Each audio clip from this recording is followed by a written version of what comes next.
Hello and welcome to the Hot Dog and a Handshake Pro Wrestling Show. I'm your host, Jayden and Shane. Joining me here as always is my co-host, Shane Price. Shane, how you doing this week? I'm pretty good. All right, once again coming to you from Sound Peak Audio and Design in Topeka, Kansas. This week, for our Call and Bill question, of course, this past weekend was All In. So we're going to be playing the Odd One Out game again, this time AEW theme. So everybody on your list is from AEW. If you don't know what this game is, I gave Shane a list of 10 wrestlers. He has 3 questions to narrow down which wrestler doesn't belong. The goal of the game is to not only narrow down and figure out which wrestler doesn't belong, but figure out why they don't belong. So your list is Athena, Adam Cole, Bryan Danielson, Chris Statlander, MJF, Eddie Kingston, Jeff Jarrett, Darby Allin, Wardlow, and Kenny Omega. So, what's your first question? Have they won something that's practically like a world title level, like main title? Yes. So that's going to be No Chris, no Darby. Yeah, so that would That's leave it. MJF, Kenny, Danielson just won the world title, and Athena. I mean, in asking that, were you just talking about AEW, or were you considering Ring of I was Honor? considering the whole thing, but I think I'm going to narrow it to AEW. Just narrow it to AEW? Okay. So that who do you think that leaves you? Athena, Bryan, MJF, Kenny. Okay. So your second question? Are they homegrown talent from AEW? Like, would I have known them before AEW? Yes. Not MJF. Didn't really help me. That really just took out MJF, yeah. So you're down to Athena, Danielson, and Kenny? Are they Canadian? Yes. It's Kenny. So it's Kenny Omega. Do you know the category? Apart from being Canadian.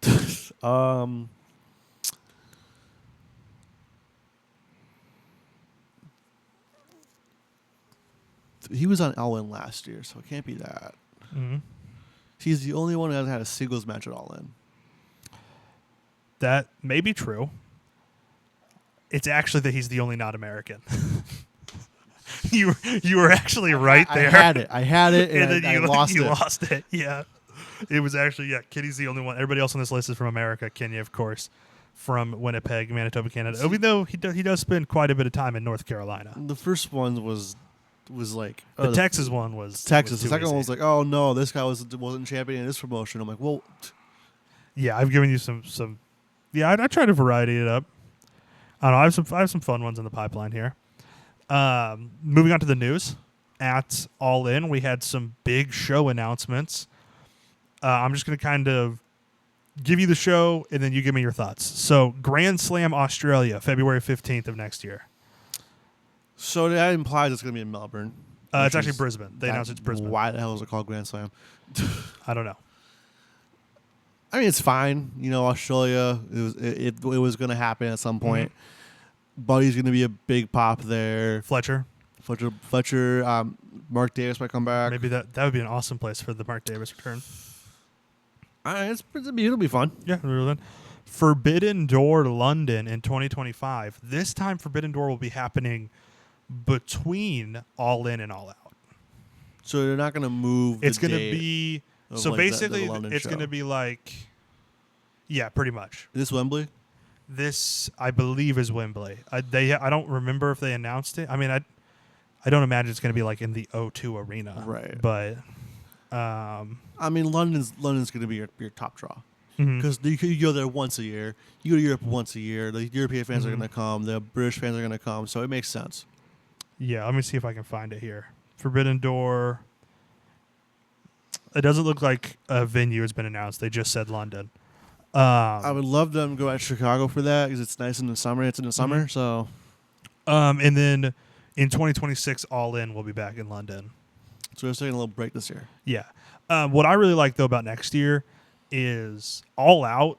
If there's just a week or two between Forbidden Door and All Out, that's a lot easier to build than a week or two between like only AEW pay-per-views. Forbidden Door shouldn't be where you push AEW storyline. Yeah, Forbidden Door it should it's a be- co-branded show. Hey, this is a New Japan guy versus our guy. Let's have some fun with this. Yeah, exactly. And then because when we get to our All In review, we're probably just going to kind of breeze through the pre-show, except for maybe talk about Stokely a bit. But we got to talk about Jamie Hayter's return. Obviously, yeah. Is there a worse way to have done this? No. In a Saraya segment on a pre-show? No. I No. mean, I guess the only way that's worse is if it was in like Toledo and not London. This but feels like a Britt Baker moment, but well, because but then I was thinking and I was like, what else do you do? Do you have her stand up to Mariah? Do you do like what they did with the Grizzled Young Veterans in the Young Bucks match, where you have her just stand up to Mariah May or stand up to Mercedes? I mean, she never lost the belt. Yeah, I So mean, there you her go. entering after Mariah May wins and just setting that up. I never lost the belt. That's an easy story for All Out. Probably would have been the best answer, right? Yeah. I don't know. I This mean- just felt lame because, dude, and I tweeted this from the Hot Dog and Handshake account at HDH Pod if you want to follow on Twitter. Saraya walked out to literally no reaction in her home stadium. Compared to last year, which won the belt. Yeah. She got a huge pop. People But don't this- care about her anymore. Right. I have heard middle school basketball crowds make more noise than Wembley Stadium did for Saraya. Mine 2 points a game are more exciting Yeah. than Soraya's entrance was. Exactly. So that was just, I don't know. Nobody liked it. We gotta just, I don't know. Never really liked Saraya, so I figured we could use this to get into the press conference with Saraya, which was even worse. Yeah, that was so. Like, I don't care about Saraya so much that I saw like the Fightful tweeted the video with the headline like Saraya makes a, I don't know, with some big words at the press conference, and I was like, I don't care. This, do whatever you like. I can pull up a quote from the press conference that is It's incredible. almost like Saraya's in like MLW or something, like a promotion I don't watch because I just almost always skip whatever she has to do. She's just, Which is why it sucks that she's we're a doing. net negative on the product. Which is why it sucks that this is what we're doing with Jamie Hayter. Like, Jamie Hayter is awesome. She is like, feels like a legit badass in the ring.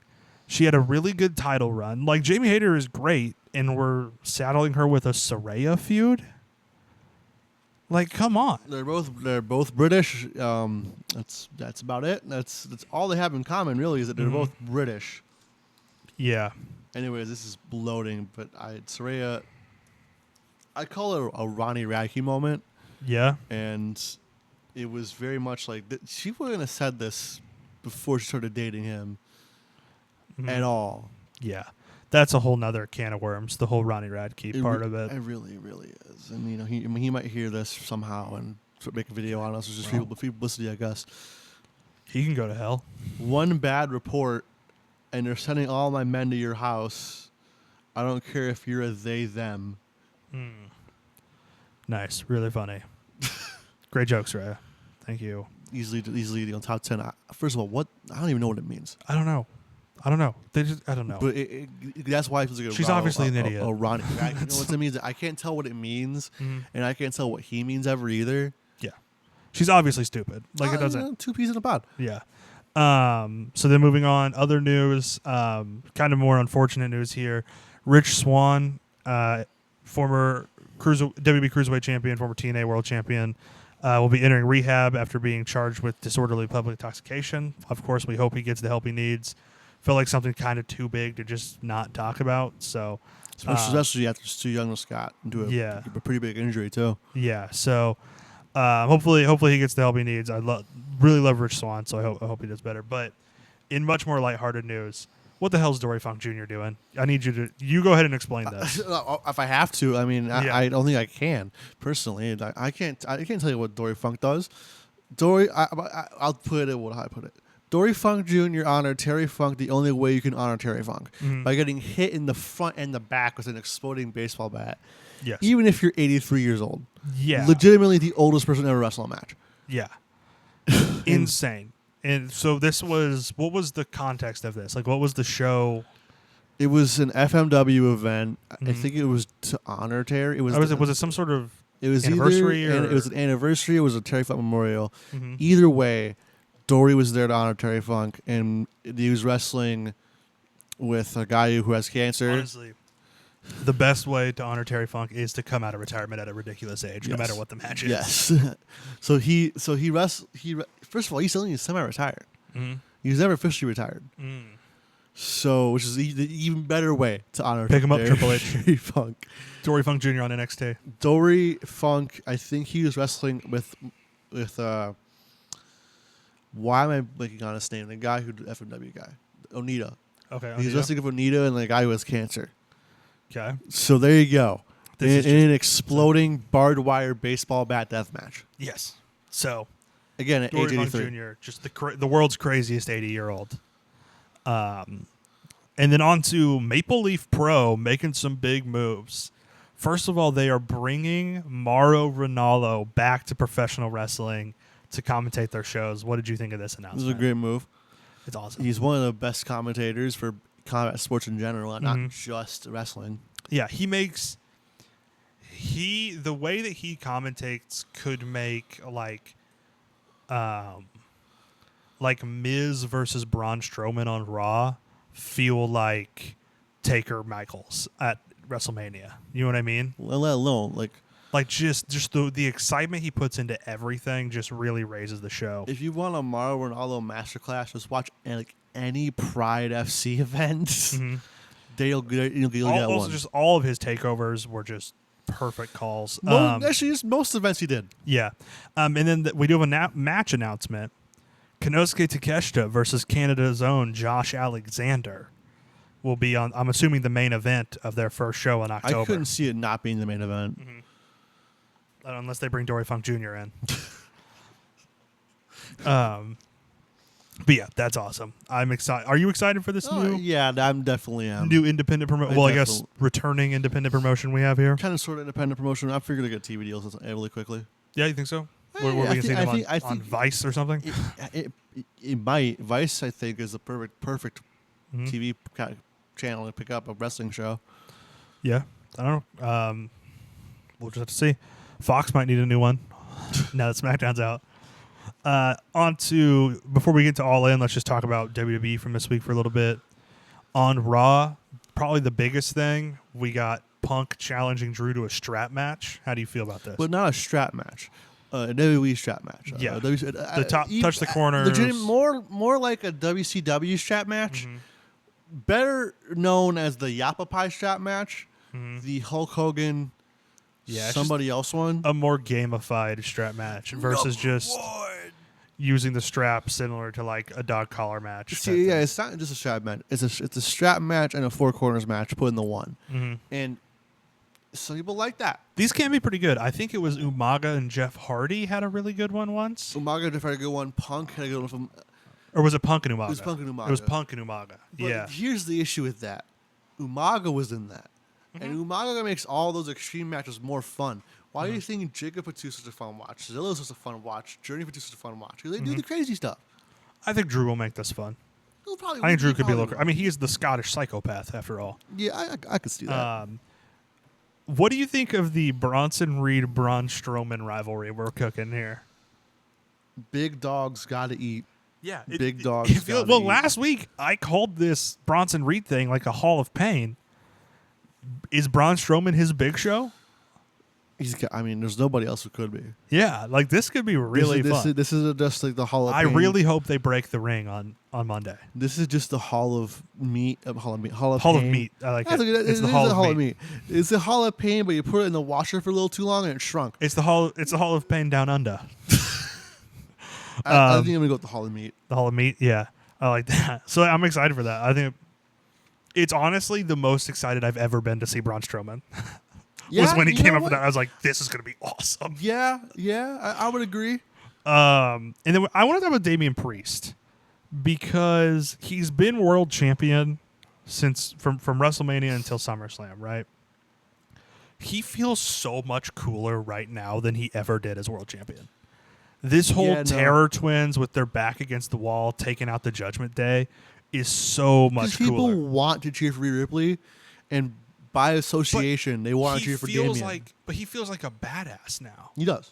Like before, he just felt like a guy with a title, but now it's like, oh man, this guy's. This is awesome. what he was always going to lose to Gunther, so I have nothing against that. But it Let's was go through. That's yeah. Whatever. It's it was. Yeah, it's he's like the best wrestler in the company. You know This what I is mean? it should have been. You can't be mad when you lose to Bret Hart. You know what I mean? You can't be mad when you lose to Gunther. You lose to about Stone Cold. Grow up. Like Yeah, exactly. You should be honored. He's an all-time great. Exactly. So, but anyway, what were you saying about Priest? He feels like this is what it should have been, the title, Yeah, and it wasn't. because they just tried to make him too babyface. Like that Finn feud should have happened during this, and it should have been this. Yeah, I should see Carlito getting destroyed every week. exactly. But he has a title when he has a title. But now I'm getting it without a title. Mm. And speaking of kind of drawing out breakups and feuds, which, by the way, I know that I feel like that we've made an over adjustment because there were like a few long-term storytelling became like such a buzzword that now everything is long-term storytelling, which just doesn't like things have to happen. It's really bad. Things have to happen. Like we're not going to watch the show if things aren't happening. So we got a tease this week on SmackDown of Kevin Owens attacking Cody Rhodes and turning full heel. What are your interests in that? You don't really turn Kevin Owens fully heel because the next one will be face again. Mm-hmm. So he just has that power. Well, he could kind of do what Swerve has been doing. He was a babyface, and then as soon as they were like, "Well, you got to wrestle Bryan," he's like, "All right, I'll turn on the heel again. I'll threaten his kids." You know what I mean? But I'll have the better entrance. I'll get West Side Gun for my entrance. I'll be cool. Yeah. So it feels like they're capturing that market of the cool heel. Mm-hmm. Where like with Owens. Yeah, we're like, we saw it with the Bucks, and Mm-hmm. then we saw the Bucks, and that became Bullet Club, and then that became AEW. And then AEW kind of didn't have that cool heel for a while. Mm. But I feel like Kevin Owens, like, we don't need to tease this a bunch of times. Just have him turn on Cody. You don't need to know why. It's just one of those things where it's just like, we draw everything out too far now, especially in WWE. I've been noticing. It's Kevin Owens. We don't need to know why he does things. We just know he does it. He's the prize fighter. That's why he does it. He does it for the money. Exactly. On to AEW All In. Starting with the do I still have the cage match open? We gotta start with the pre-show.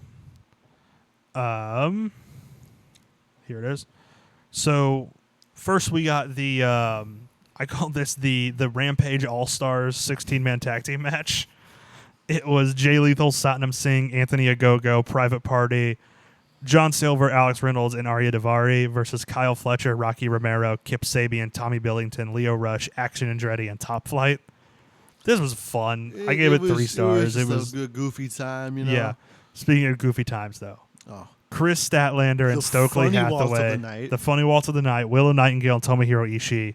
This was fun. I really liked this. What else could it be? The other than fun? Feeling of pure excitement when Willow made the hot tag to Tomohiro Ishii. And you just knew, oh man, Ishii and Stokely are about to get into it. Like, oh my God. Amazing. I give this one 3 1/4. That was fun. Stokely did everything right. And then we had a 10-man tag, Cage of Agony, and the Kingdoms, Matt Taven and Mike Bennett versus Sammy Guevara, Dustin Rhodes, Katsuyori Shibata, and Von Erichs. 4 Texas Legends and Sammy Guevara. You notice how Sammy Guevara and Brian Cage are both wearing Wolverine gear? Here's my thing with this. Sammy Guevara is an asshole. We know this. This has been established. We're well known. How do you not, like, dude, Brian Cage has been doing the Wolverine thing since, like, before Logan came out. Like, he's been doing this for, like, a decade. How are you, like, that's gimmick infringement, right? Like, I know that word gets thrown around a lot, gimmick infringement, but it really is this time. Yeah, but like this isn't a joke like when we say something's gimmick infringement on Taz because somebody wore orange. Like this is like legitimately like how are you going to be in a match against Brian Cage and think, oh, while a Wolverine movie is like the biggest movie in the world and be like, oh, I'm going to be the guy that gets to wear Wolverine gear at this show. No, dude. Go home. Leave. Get out of my goddamn company right Exactly. the fuck now, please. Like, dude, this is... It's just like, what? Why? What was he even thinking? And how did nobody catch that? I'm sorry. I want you to ask this question again because I want you to really think. Yeah. He wasn't thinking. He wasn't thinking. He doesn't think. He's has no brain just cells. an Head asshole. empty. God, I hate Sammy Guevara, dude. Moving on to a match, though. The first official match of All In after the pre-show, which is a 12-man, 4-way trios match, ladder match for the trios titles. But just to put that in perspective, first match, 16-man tag. Second match, mixed, regular 2-on-2 mixed tag. Third match, 10-man tag. Fourth match, trios 4-way. 42 people competed in the first 4 matches of this show. WrestleMania 2000 moment. Yeah. So this, of course, was the Patriarchy defending against the House of Black, Bullet Club Gold's Juice Robinson and the Guns. Blackpool Combat Club's Wheeler Yuta and Claudio Castagnoli teamed up with Pac. By the way, what a week for Claudio. Time limit draw with Okada was awesome. Won the Cybernetico the Grand Prix in which is the CMLL. Cybernetico match. Yeah. And won the trios titles with his son Wheeler Yuta and his friend Pac. After winning on Saturday too. Yeah. Just that 72 hours. Yeah. Yeah. Winning in Mexico, flying to Cardiff, winning in Cardiff. No, Cardiff was recorded. Recorded? Yeah. So actually what happened was time limit draw with Okada, and then later that day won the trios match, flew to Mexico, won the Grand Prix, flew back to England, or back to the UK, but flew to London and won the trios titles in a ladder match. Goodness gracious. Wow. Yeah, what a week for Claudio. I loved in this match where Christian just ran away immediately. Was funny. Smart move. And I love Juice Robinson just getting a comically large ladder. Like it was the top of the ladder was moving the titles, like the thing that holds the titles. And I was like, of course. That's the type of ladder. Juice That's Robinson. the type of ladder you want. Of course, Juice Robinson was the one to bring out this just huge ladder. You just climb up it and grab the titles and go. Really fun match. 3.5 stars. I did send you a prediction on this. I thought Pac was going to bleed in this because the whole Blackpool Combat Club is if you bleed with us, you're one of us kind of deal. So I thought he was going to blade in this and then officially join the Blackpool Combat Club. He didn't, as far as I saw. It's going to be like the Death Triangle all over again where he just doesn't want to be there. Yeah. You know what else was fun about this whole event? Yeah, it was a fun match. On to a match that kind of confusingly was the second match of the night for me. I thought we'd get it much later in the show. We have Toni Storm defending the women's title against Mariah May. Awesome match. Like, just this story has been building so well.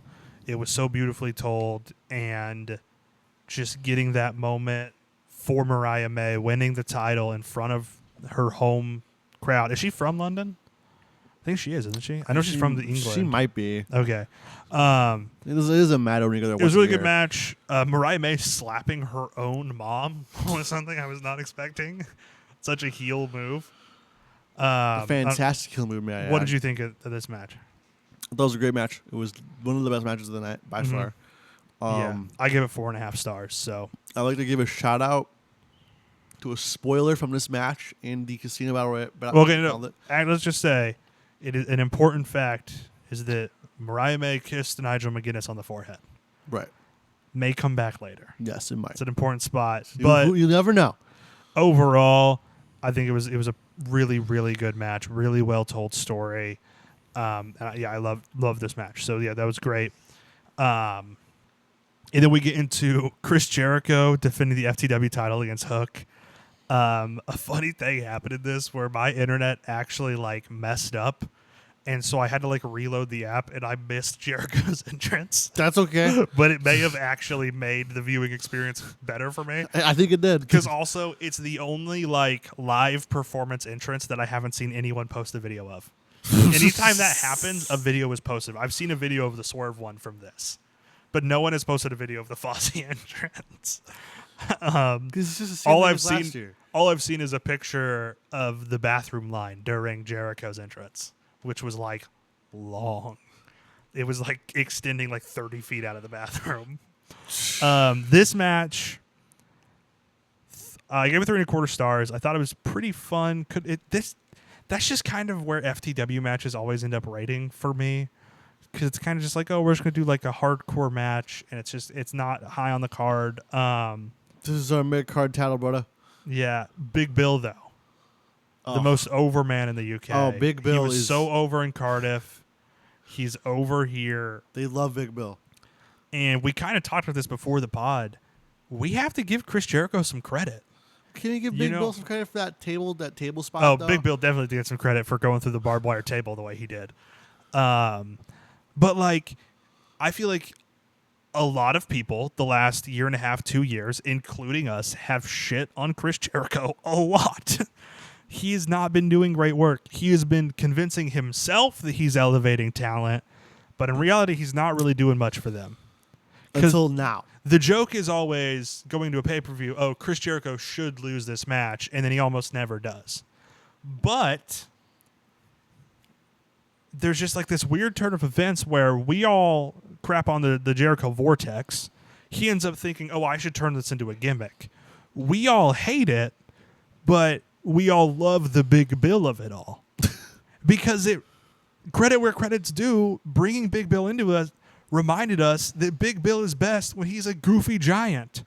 That's what he was in Enzo with Enzo Amore as Big Cass. It was like Enzo's this little psychotic, like spazzy chihuahua of a person. Chihuahua likes to do that stupid dance move every 2 yeah. seconds. And Big Bill was just this goofy giant. And that's what he's best as. And I think that's gotten over. So, whereas he's probably done nothing for Hook. I don't think Hook is any cooler than I did before. Obviously, Hook is really cool. I love Hook. Right. But I don't love him any more now than I did before the Jericho feud. Yeah, no, it's just Hook but is cool. In this, Jericho's not made him cooler. Yeah, but in this, he's raised Big Bill. So, as much as I'm not liking what Jericho's been doing, credit where credit is due, he has made something again out of Big Bill. He's brought something back out of Big Bill. The Jericho Vortex has finally spat somebody out. Yeah, in a positive way. But yeah, it was just kind of your run-of-the-mill. Trying to remember, was there... Oh, there was like a cricket spot involved that I thought was really fun. Hook just slinging cricket balls at Chris Jericho. Cricket bat, the cricket bat, the trash can. So yeah, just a whole bunch of stuff. And of course, Taz choking out Brian Keith was awesome. Of course. I loved that. Speaking of commentary, did you notice that Excalibur had like a special UK mask on? It was like the red, white, and blue and kind of the UK style. I thought it looked really cool. It was pretty good. It was a good mask. Moving on to the triple threat tag team title match between the Young Bucks, FTR, and the Acclaimed. I'm going to be honest, this match exceeded my expectations by quite a bit. I loved the Young Bucks Beatles gear, the Sgt. Pepper gear. I thought that was cool.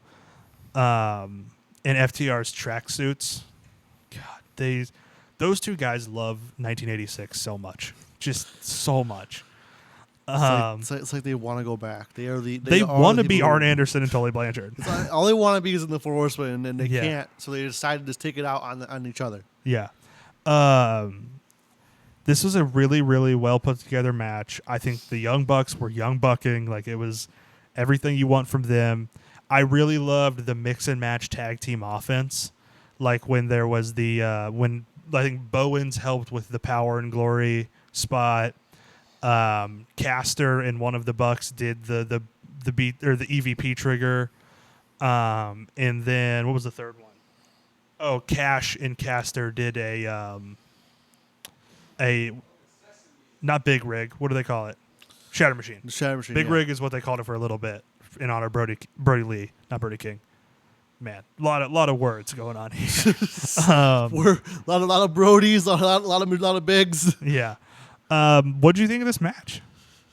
I thought the Acclaim performed. I liked the Acclaim. I thought it was. I'm just tired of Bucks FTR at this point. We need new teams in the tag division. It's getting a little. And the team that they introduced to be that new team in the tag division is not ready to be in the top of the tag division. The whole Young Bucks FTR claimed of it all is getting a little New Day Usos bar. We're like, they're all three great tag teams, but we're just kind of doing the same thing over and over again. Let's get some new blood in there. I don't know. I'm excited for the Grizzled Young Veterans. Of course, they pop up at the end of the match because the Young Bucks retain. I gave the match 4.5 stars. Really loved it. And And I think Grizzled Young Veterans, Young Bucks is an awesome move. I don't know. I don't know when they're gonna. This isn't an all-out build, Maybe. which is an issue because that Maybe. means the Bucks are You know gonna what I be kinda and want it all who out? aren't gonna go and defend the titles again. What I want it all out is I want FTR versus the Grizzled Young Veterans in a contenders match. And maybe Young Bucks versus the Acclaimed. That's and fair. Something, but I could see like a prove yourself match for the Grizzled, yeah. vets would be perfect because then they can prove it against FTR that they're good. Mm-hmm. And then what's our next pay-per-view if they're all out for AEW? Is it Wrestle Dream? I think so. So Bucks, Grizzled Young Vets at Wrestle Dream? That's what I think it'll work. Yeah, I think it'd be cool. And then I think, honestly, a match... Oh, I pulled up the wrong All In cage match. All In 2023. I pulled up the 2018 one. Oh. Because I've been looking at that because we did the review for that one. And the next match, Stephen Amell against Curryman. Yeah. This was the match that, other than the main event, I think have gotten people talking the most. The Casino Gauntlet for a shot at the world title to be, at the winner's choice. So let's just, I think, go entrant by entrant, talk about this as it went. Yeah. We start with Orange Cassidy, who we knew would be number one because he beat Kyle O'Reilly and Roderick Strong in that triple threat a couple weeks ago. And I loved his lazy pyro. I loved just like the one little bit of pyro shooting out of the stadium was really funny. And we got I liked Okada being number two because we got a full Rainmaker entrance, like with the money and all of that, which I think they said was euros this time. Which is even funnier because it's not in the... Yeah, that was funny. And then on Dynamite and Collision, I loved every heel saying England instead of Wales. I thought was really great. So Orange Cassidy and Okada I would honestly kind of love to see that match like in full. Oh, no. Just on this like little teaser. Yeah. Yeah. I would really love to see that match in full. And then the surprise of the show, in a show of many surprises, the surprise to end all surprises, Nigel McGuinness was entrant number 3, who hasn't wrestled since like 2010, 2011. Who realized that, well, crap, if Brian wins the title and I win this match, I get to kick his ass one more time. Mm-hmm. This is I got to do this. Yeah, exactly. We all have been wanting since All In, the first All In London was announced. We've all wanted Danielson Nigel in England. So I do it. I think we'll see that match one more time. He was kind of slow, I think, but like we said, he hasn't wrestled in over a decade. So we'll have to see. Next was Kyle O'Reilly. We knew he'd be in the match. Always fun to see Kyle O'Reilly. Nobody is happier to be a pro wrestler than Kyle O'Reilly is. I would say Mark Briscoe might challenge that. Nah, Mark Briscoe, because I think Mark Briscoe just likes doing crazy shit. So, like, if he wasn't a pro wrestler, he'd be, like, jumping off of barns. You know what I mean? Yeah. Okay. So, like, Kyle O'Reilly just is always so happy to be there. Like,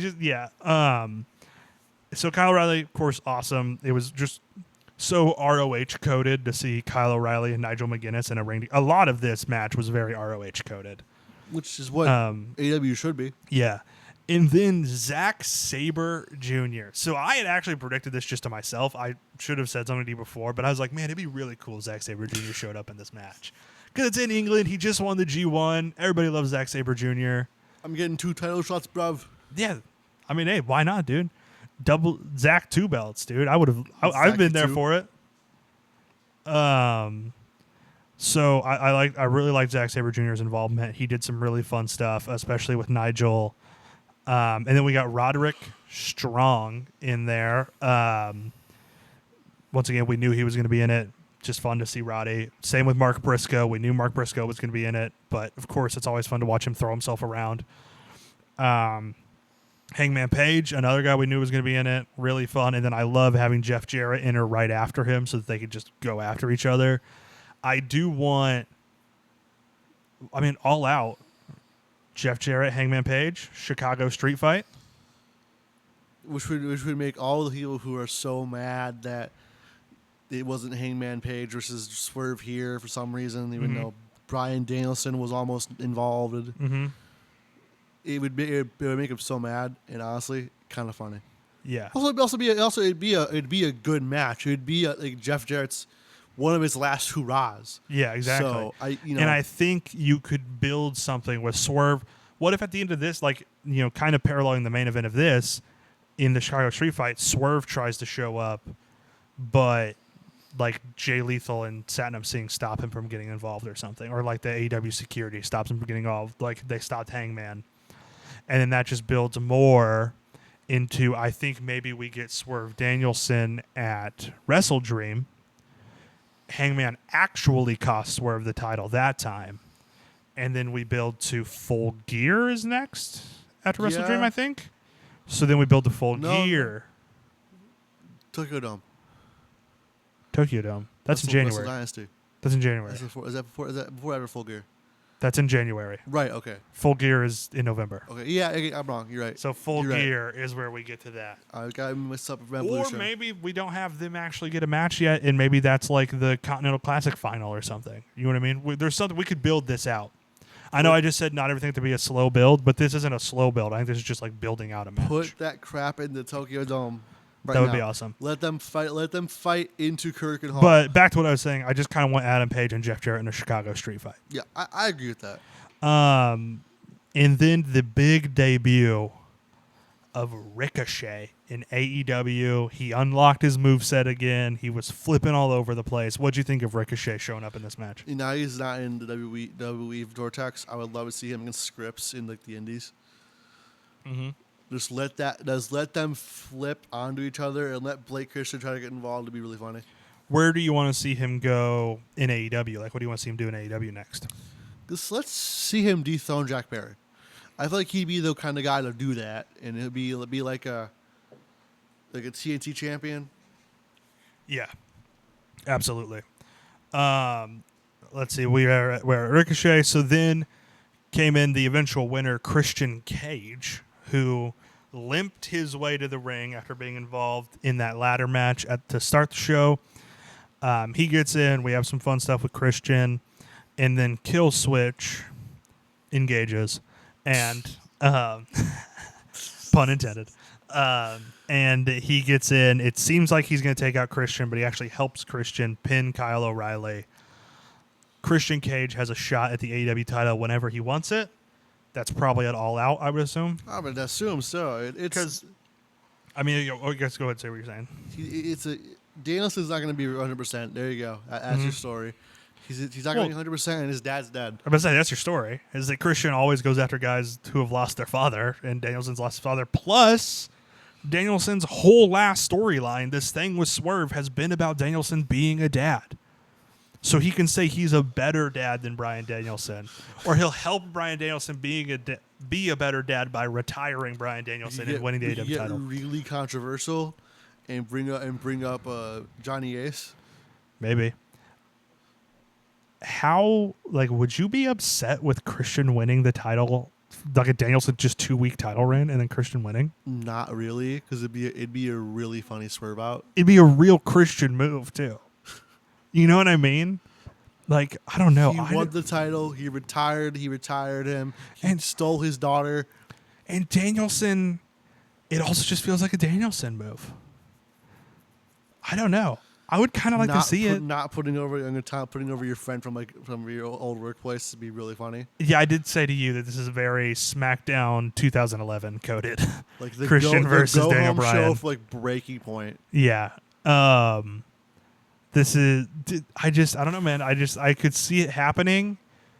When we get there, if they do this at All In, I will probably predict a Danielson win because the first defense, that's just usually what I do. Right. But who knows? I think that this could be something short and sweet for Danielson. It just feels like something Danielson did. And also, like, Christian has earned it, right? Probably, I would say probably. Yeah. He's probably the best TNT champion we've had. Maybe Darby Allin could argue with that, right? He's had a fun trios run. Everybody has loved everything he's done for the last year plus. It's been great. There's no reason for him not to have a title shot. It just that timing of when and where. So, And then of course, let's see. So yeah, that was the Casino Gauntlet. What'd you think of it overall as a match? I thought it was one of the best matches of the night. Mm-hmm. I think that and the main event were like the two best. And I do have to pose this: Casino Gauntlet versus Royal Rumble. Where are you ranking them right now in terms of excitement? I always would like to put Rumble more. Mm-hmm. I'm kind of even, honestly. But I think it's really close. I think hearing about a Casino Gauntlet gets me just as excited as like the first time WWE puts up the logo for the Royal Rumble to promote it. You know what I mean? It just gets me just that same kind of just juiced.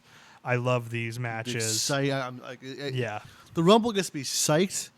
The Casino Battle Royale, the Casino Gauntlet match makes me pumped. Yeah, dude. Like this is in this one in particular, I gave it 5 stars because it was like all main event talent. You know what I mean? Like it was and like the surprises, the debut, the just the intrigue, the way that storylines were woven into it. Really, really loved everything about this Casino Gauntlet. So I gave it 5 stars. Yeah, I don't blame you at all. Next up for the AEW American Championship, we have MJF defending against Will Ospreay. What a match.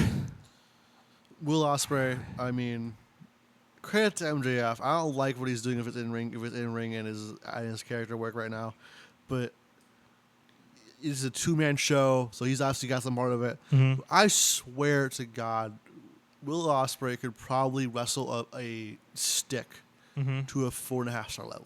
Yeah, I give this one 4 3/4. He's absurdly good. This was insanely good. I loved it. The finally using the Tiger Driver again was really cool. Everything about the build of this match was really fun. I really liked it. And it's honestly one of those matches. Just it's so good. Like, what else is there to say? Yeah. Will Ospreay is your new international champion. He's changing the title back to the international title. He's not going to Uganda. Probably not going to Uganda. I don't know. Maybe he'll show up in Maple Leaf Pro. We'll see. Could happen. There's a connection there because when Impact was under Scott D'Amore, they worked with AEW. And so then we had the TBS title match, Mercedes Moné versus Britt Baker. What are your thoughts? Britt Baker, this is her worst match. Mm-hmm. She sandbagged. She wasn't a good opponent for Mercedes. Their two personalities are gonna. I feel like they're not gonna interlast in that locker room. I'm sorry. Mm-hmm. She wasn't the right choice for All In. I don't think, but it's what we got. Because for some reason she's a big star. I don't know. I didn't like it. She is a. She's an original, I guess. So that's part of it. She is, and I mean this. This is gonna sound meaner than I mean it to be, but she's Paige in the way that Paige was awesome in like 2014, 2015, and then she helped usher in the women's revolution, and then all of the women in that passed her by miles. Yeah. Britt was awesome as the focal point of the beginning of the AEW's women's division, but then as they've built that division, she's kind of fallen behind. I still really enjoyed this match. I thought it, I don't know, I still liked it. I gave it 3 3/4. I still thought it was a fun match. I thought, the way that Britt wrestled that people are criticizing the match for, I thought made it look kind of gritty in a fun way. And it's a very controversial match, but ultimately I'm like on the topic of Britt Baker, I'm like, it's whatever. She's fine. Like, I don't hate her. I don't love her. She's just fine. Fallout 2 coming soon. Maybe. I'm gonna push that until it happens. So yeah. So I don't know. I really like Mercedes. And Britt Baker's fine. I thought it was I thought it was a pretty good match, honestly. I feel like a lot of people, I think also a lot of opinions soured on Britt Baker after the whole MJF situation. Which to me makes sense. Yeah, and so I think that partly goes into their critiquing of her work. And I've also never thought I don't know, I think sometimes I'm really positive on some of these people. I just never think they're as bad as everybody else says they are. And also part of it could just be that we are living in an internet bubble. And if you go to the show, people still love watching Britt Baker. That's how it is with Max Caster. Right. Everybody in the internet bubble hates Max Caster, but then you're watching the show and they claim get huge cheers and everybody loves his raps still in the crowd. So it just feels like with Britt that it's like you're right, the Paige thing. She's not that top star anymore that she was at the beginning. Mm-hmm. And it kind of showed when she was this high up the card, it kind of shows. Yeah, and she gets this match because she was important. You know what I mean? Like this was like if like I don't think it never happened probably due to injuries because shortly after the women's revolution started was when Paige's injury problems started happening. Saraya now, if you don't know who we're talking about. But this kind of feels like if Sasha Banks, Mercedes Moné had like a WrestleMania match with Paige. Yeah. As kind of like a passing of the torch, right? This was Britt passing the torch to Mercedes Moné saying, you are the star of this division now. Even though you're our mid-card champion, whatever. But Mariah May is also a huge star. So it's nice to have two women's belts that are like hugely important. And then we get into another match that has been controversial that I've just been kind of like, it was fun, whatever. Jack Perry versus Darby Allin, coffin match with TNT title. Jack Perry retains. I give it 3 1/4, but I want you to tell me what you think. It's the worst Darby. And Darby's had great matches. To me, it was the worst one he's had in a little bit. Yeah, I feel like this is part of it. Kind of feels like the worst of his big matches. I think this is part of it. Is that Jack Perry has good matches, but they're almost always with a good hand on the other side. Mm-hmm. He's never had that good match where he's been like the big guy in the ring. I feel like he's a storytelling guy who can hold his own in the ring. He's not completely lost in the ring. The story is only CM Punk. And yeah, but I mean the story with this one, the gasoline gets involved, the whole coffin of it all. I always enjoy like the callbacks, like, oh hey, look at this. This is I'm gonna light him on fire instead. But also like his character is like I'm quote unquote edgy kind of thing. You know what I mean? Like I'm gonna go there. You know what I mean? I get it if they did the broken glass just for All In, mm-hmm. that'd be a funny thing. Mm-hmm. I'd admit like that'd be really funny. But they've done it the entire time. Well, it's kind of just become his thing. Fair. You know what I mean? But even then, if it's his thing, why does he do it every week? I want to see him pour glass table every single week. Well, why didn't Triple H use the sledgehammer every week? You use it when you need it, kind of thing. You move to that. Yeah. I think you just want ECW. You just want Sandman drinking his way to the ring and beating somebody with a kendo stick every night. That sounds like a fun time to me. I don't know. I feel like he doesn't use the glass enough when he should. Mm-hmm. Like Blood and Guts, I don't think he used glass. And we've seen glass in that match before. Mm-hmm. So like there's a point you could use it in. Unless I'm mistaken, and he did. That's also a match where there's a lot of moving parts. So it wasn't. You know, he had to get his stuff in. The Bucks had to get their stuff in. Okada had to stand there and do nothing. Just perfect. Way to get a paycheck, Okada. Loved that. But I thought it was fine. And then, of course, the main event, Swerve Danielson. Great entrances. For the AEW title and for Danielson's career. Great entrances. Great match. Great storytelling. Great psychology. Great. I don't know. What more do I have to say? My whole thing is, like, at its base, wrestling is a sport that is also theater in front of a huge live crowd. And at the end of the day, what are sports and theater supposed to make you do? They're supposed to make you feel. No match in a very long time has made me feel the way this match made me feel. And I kind of thinking back on it, the last one that did probably also involves Bryan Danielson in Kofi Mania. You know what I mean? That made me feel. Bryan Danielson is the feel. Yes. He's the greatest feeler of all time. Yes. He's good at feeling. So to me, a 5-star match, there's like 3 kinds of a 5-star match. There's the matches that tell the best story. Mm-hmm.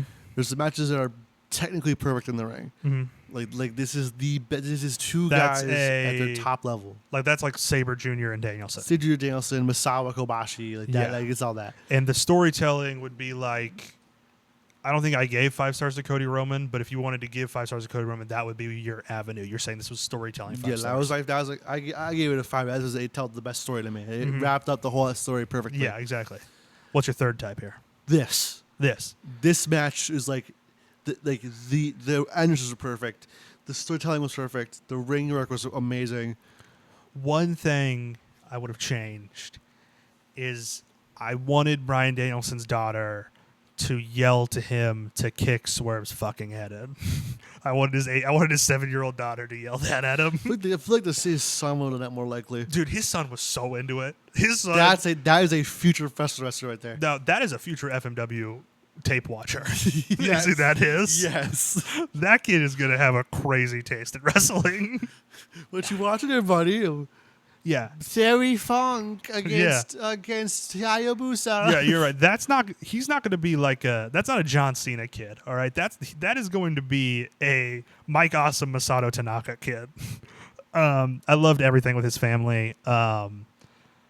This was perfect in every way. Like you said, it was great in the ring. It told a perfect story. It made you feel I was on my feet. I was falling back down onto the couch. I was just so into it. And then like the sense of relief when he wins, and just know like he's not retiring, because I was worried. I was preparing a Bryan Danielson tribute show.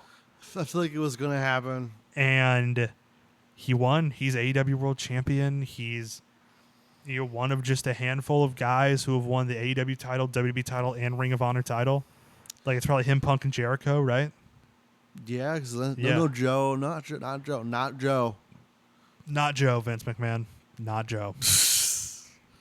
But yeah, so big props to this match. Let me look at my match of the year contenders list, because this made it on there. Okay, so I'm just going to go through the other matches of the year that I have contention. Tell me definitely better, definitely worse, or pretty much the same. Danielson Okada from Wrestle Kingdom. Better. Josh Alexander versus Will Ospreay from Impact. Better. Samoa Joe Hook from Dynamite. Better. Will Ospreay Takeshita from Revolution. Marginally better. Marginally better, okay. Io Sky versus Bayley from WrestleMania. Better. Roman Reigns Cody from WrestleMania. About the same to me. About the same. Danielson Ospreay from Dynasty. About the same. And Ospreay MJF from Dynamite. Better. Okay. So it's better or about the same as the other contenders. There's nothing it's definitely worse than this year so far. Not yet. We still have 4 months. Well, like 3 months basically. But yeah, you know what I mean? Like we still have some time. Well, I guess it's like 4 months. To figure out where we're going there.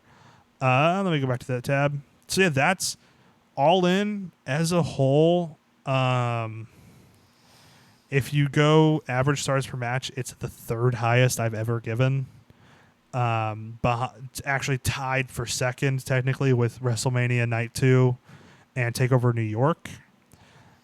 Out of 10, where are you going to go with this? Give it a 8.5. Yeah, I went 9, so that's fine. Like I think this is a 9 out of 10.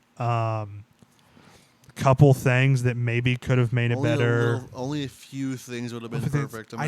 20 more minutes of Stokely, I think, would have been better. 20 to 30 more minutes of Stokely. A whole hour of Stokely. The entire pre-show is just Stokely. Realistically, the pre-show, I don't count the pre-show in that ranking. I feel like my only critiques really were of the Jericho, and then the kind of the coffin match was. Those were my 2 lowest rated matches, but I still thought they were fun. I still enjoyed watching them, which is ultimately my measure for me. You talked about your 3 versions of a 5-star. Mine is, this is 5-star storytelling. This is 5-star in ring. Like, this is so technically perfect, I can't not give it a 5-star. Or this is 5-star enjoyment.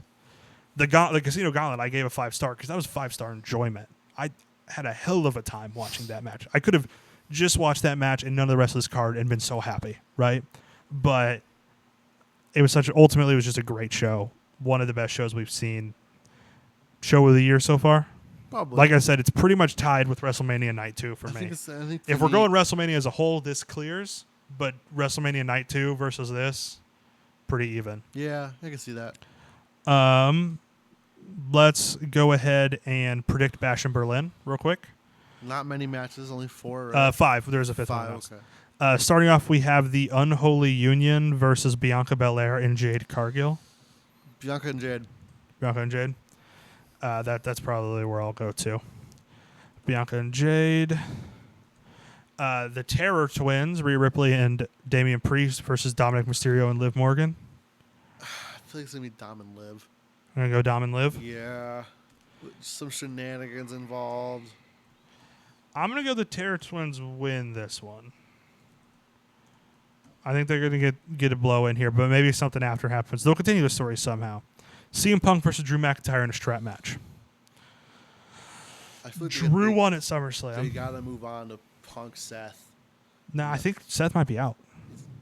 Well, that either way. I mean, they wrote him off TV with the Bronson Reed attack. Yeah, either way, Punk. Because if you continue Drew, I'm going to say Punk wins, sets up a trilogy, Hell in a Cell of Bad Blood. Yeah. Cody Rhodes versus Kevin Owens. Cody. Yeah. And then Gunther versus Orton. Gunther. Like I said earlier, the first defense, it's pretty much always going to be, and it's in Berlin. You know, he's not from Germany, but that's where he came up through wrestling. I was on the German scene. He's not losing. He's basically from Germany. Jade's miscellaneous notes. If you want to see what my miscellaneous notes were, I basically tweeted them all during All In from the @HCH Pod account. So go check that out. So I'm just going to use it to plug. Favorite things of the week. What is the Bronze Handshake this week?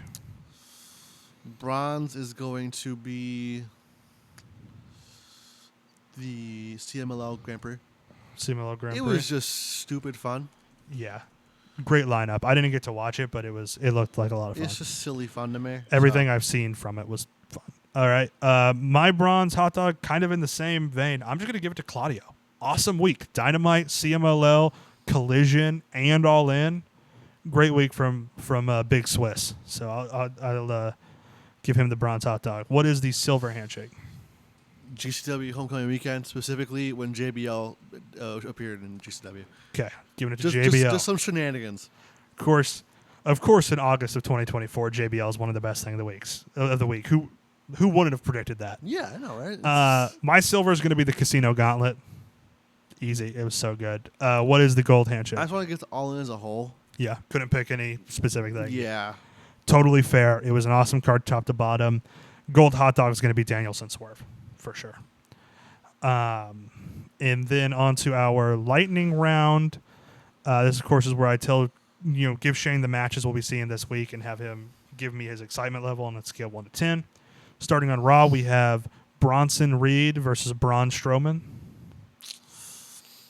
I'll give it a 7. Uncle Howdy versus Chad Gable. A 6. Mm-hmm. I'll get to this in a second with SmackDown.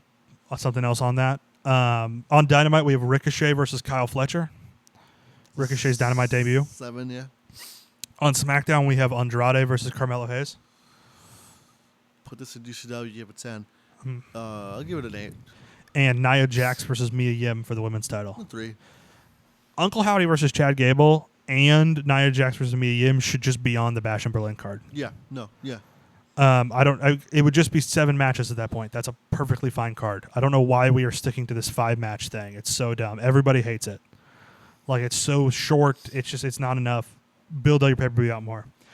Speaking of GCW, though, they have a show coming up. I forgot to write down the name of it, but it's in the Thaya Hall in Chicago. Yeah, Live Fast and Die Trying or something like that. A Good Day to Die Hard or something. First match here, we have Kylie Ray versus Brooke Havoc.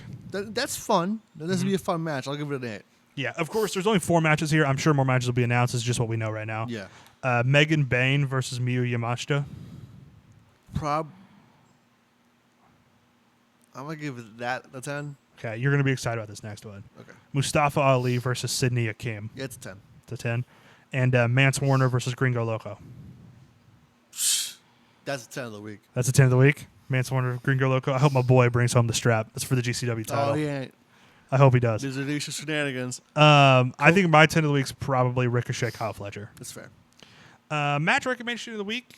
Brian Danielson just won the AEW World title. Sheamus was on College Game Day this week. The only person to pick Georgia Tech correctly to upset that game, even including me, who bet on Florida State. Don't tell me your match room is going to be WrestleMania 28. No. Okay. The match of the week is from the month after that. It is the 203 Falls rematch they had at Extreme Rules 2012. It's a very good hidden gem match that I really enjoy. It's Danielson and Sheamus. It's going to be fun. So go check that one out. If you listen to this, we have All In 2018 classic review. You can go check that out if you would like. We also will be coming out this week with Capital Combat 1990, the WCW show. Because of Capital Collision. That's an interesting one. If you're gonna if you don't listen to the classic reviews, listen to that one when it comes out, because that was a fun one. And then for this week's Into the Show poll, if you're on Spotify, I always put a poll attached to the episode. You can go find that. If you're on YouTube, just go ahead and comment your answer. What was the all-in match of the night? I'll put up a few options, but I think for me it's Swerve Danielson. I think for Shane it's Swerve Danielson. No, yeah. You can argue for the Casino Gauntlet. I would accept arguments for Mariah May and Tony Storm. Like, there's other matches that were great. You can write a 500 Ospreay, word essay MJF. about Stokely. Yeah, Stokely and Chris Statlander. I'll put that match on there as an option. So we will. So yeah, that's good for this week. And just remember to enjoy wrestling.